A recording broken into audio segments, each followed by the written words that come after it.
in the first case, when we want to know what the position is, we just plug into the function. So I define the function here using SymPy, and then I just substitute into it, and that produces the answer 2, which I could have done in my head, but in any case. Then I find out what it is when time is equal to 2.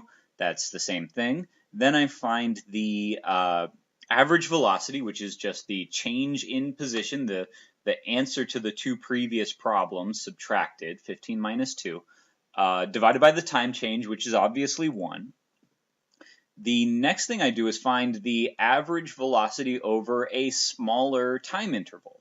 So I do basically the same thing that I had been doing, substituting for these different values and taking the change in x over change in t, and I do it for 1.5 in part D, I do it for 1.1 in part E, and to get really accurate, I figure probably taking something extremely close to 1, like this, is a good idea.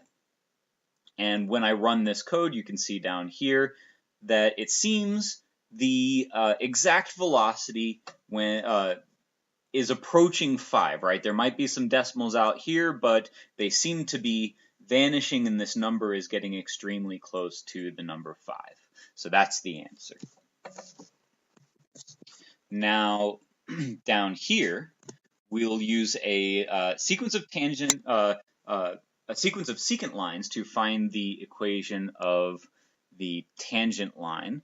And so we're doing this at the point x is equal to pi. So I define my function as before. It doesn't matter if I call it t or x, but I define this function, and then I plug in points. Now I could do it as a true sequence, starting with like pi plus 1 and then pi plus 0.1 and so on, but I cut to the chase here with this code and show you the true, a very close value with this code. And by the way, if you didn't have this .evalf, because I haven't talked about that yet, so let me show you what you get if you don't have it.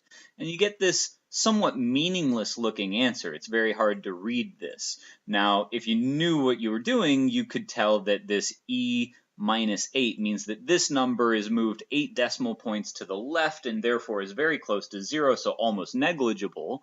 And this is pretty much -1, so we've got pretty much negative pi. But it's nicer if we could just see it as exactly a decimal, and that's what evalf does, is it shows us this number just as a decimal. And so if I run it, it looks like pretty much negative pi, right? Getting very close to negative pi. So that's the answer.